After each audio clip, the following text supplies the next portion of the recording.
High guys, welcome to অঞ্জুর হেসেল। আমি অঞ্জু। আজকে নিয়ে এসেছি আমার হেসেলে আমের চাটনি।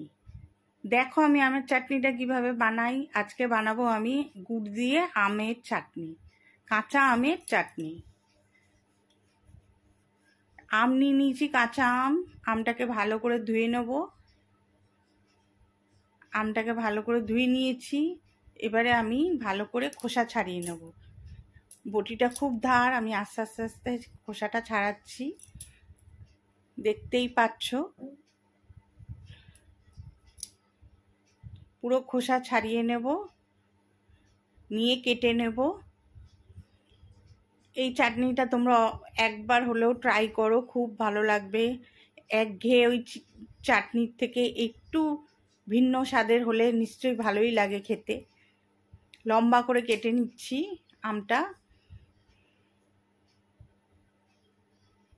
চিনি দিয়ে তো আমরা খাই, গুড় দিয়ে করছি।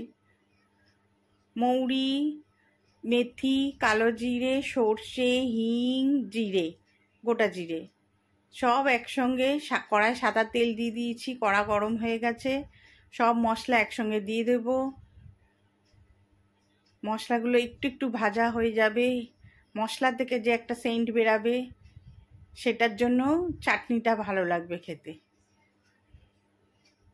দেখতেই পাচ্ছ ফুটে গেছে, মিডিয়াম ফ্লেমে রাখবো। এবারে আমটা দিয়ে দেব। বেশি কড়া আঁচে রান্নাটা হবে না, পুড়ে যাবে, তখন তেতো হয়ে যাবে, খেতে ভালো লাগবে না। একটু ভেজে নেব আমটাকে।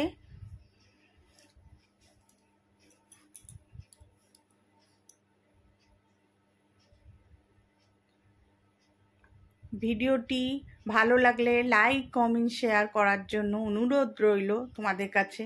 আর কে কোথা থেকে দেখছো একটু যদি কমেন্ট করো, আমার খুব ভালো লাগবে। আমার উৎসাহ আরও একটু বেড়ে যাবে যে তোমরা আমার ভিডিওটা দেখো, আমার খুবই ভালো লাগবে।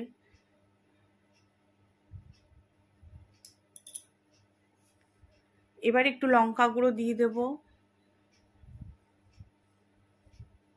হলুদ দেব। একটু ভাজা ভাজা করে নেবো মশলাটা, সবে দিলাম মশলাটা, সেই জন্য একটু ভাজা করে নেব, পুড়ে না যায় সেইটার দিকেও খেয়াল রাখতে হবে। হয়ে গেছে। এবার আমি একটু গরম জল দিয়ে দেব। ঠান্ডা জল দিই না আমি গরম জলে দিয়েই রান্না করি। গরম জল দেব।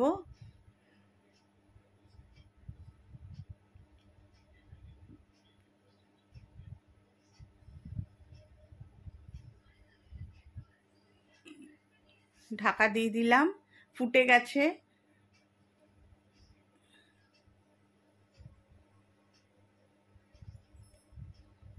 ফুটে গেছে আমার চাটনি। এবার আমি গুড় দিয়ে দেবো।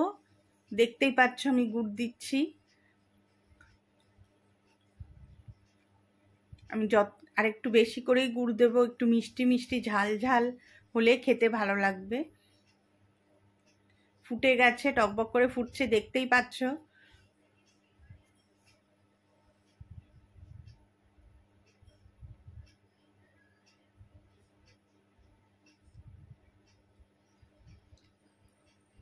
এবার আমি ফুটে গেছে, অনেকটাই ফুটে গেছে, গাঢ় হয়ে গেছে।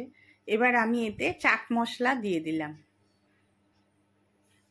চাট মশলার গন্ধটা খুবই ভালো, চাটনিতে খুব ভালো যায়। দেখছো অনেকটাই টকবক করে ফুটে গেছে। এবার দেব আমি ভাজা মশলা, যেটা আমি ঘরে করে রেখেছি। জিরে, ধনে, শুকনো লঙ্কা কাঠখোলায় নিয়ে রেখেছিলাম, ওটাকে গুঁড়ো করে রেখে দিয়েছি আমি বয়ানে, সেইটাই আমি দিলাম।